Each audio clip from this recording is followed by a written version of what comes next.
پښتونپال امن جرګې مشرانو منشیاتو په ضد کارکونکو سرکاري ادارو باندې غږ کړی دی چې په سمدستي توګه د منشیات یا مخادره موادو خرڅول او سپلایي بند کړي. ګینې دوی به خپل لشکرې جوړوي او په هغه ځایونو به ورځي کومو ځایونو کې چې د دې اړې وي، ځکه چې د دغه وجې نه په ټوله صوبه کې ځوان کل د بربادۍ سره مخ دی. دغه خبرې د پښتونپال امن جرګې مشر سید کمال شاه باچا په پېښور کې میډیا سره کړې دي. هغه وایي چې د منشیاتو سپلایي د افغانستان نه کیږي او په دغه پولو باندې ټول هغه سرکاري ادارې کار کوي کم چې د منشیاتو مخنیوي لپاره ګمارل شوی دي. خو په دې کې دومره توره پیسې ده چې دوی تر پیسې اخلي او د هغې سپلایي بیا لاندینو سیمو ته کیږي. دوی وایي چې په ولس کې د رابطارۍ لپاره به 2 دسمبر یو لوی احتجاجي مظاهره په پېښور کې کول کیږي. نو موږ په دې کې نن د خبري غونډه کې دا یو اعلان وکړو چې د دې د مخنیوي لپاره چې کومې ادارې د وخت د کرپشن د وجې یا نور عواملو د وجې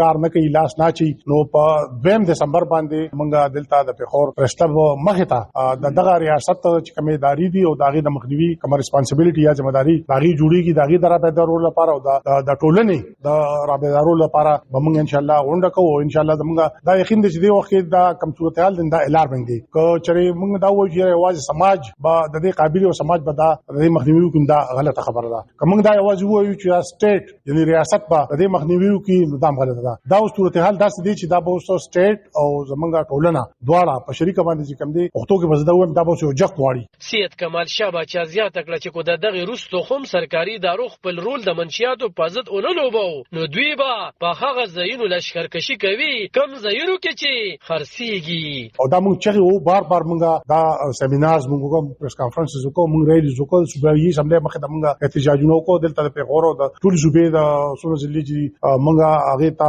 لاړو، هغه کې موږ د خپل وختونه خپل مطلب دا څه جوړ دا او دا د پریونشن په ځای د روکتام په ځای د روکاوېدو په ځای دا کار ډېر زیات شو. نو که چېرې ریاست په دې امداد څنګه چې سترګې پټې کړې دي د کرپشن د وجې پوره NF شتا، ایکسایز شتا، پولیس شتا، کسٹم شتا، فوج شتا او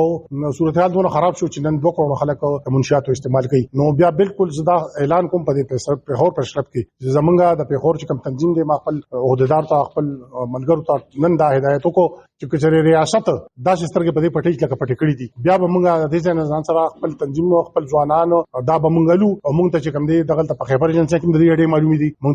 دلته په منځ جنسه کې د دې اړې معلومې دي، موږ د دې خلاف لشکرکشي چې دا زموږ د پښتون کلتور یو حصہ ده. دا په داسې حال کې چې په ټول خیوات کې خوشه 2 کروڑ خلک د نشئی توکو په استعمال کې کړ دي او سیړونکو وایي کوی دارو خپل رول اونلوبو نو دا شربه نور هم زیات شي. حالب خان شیرپو دلبر نیوز پېښور. پښتونپال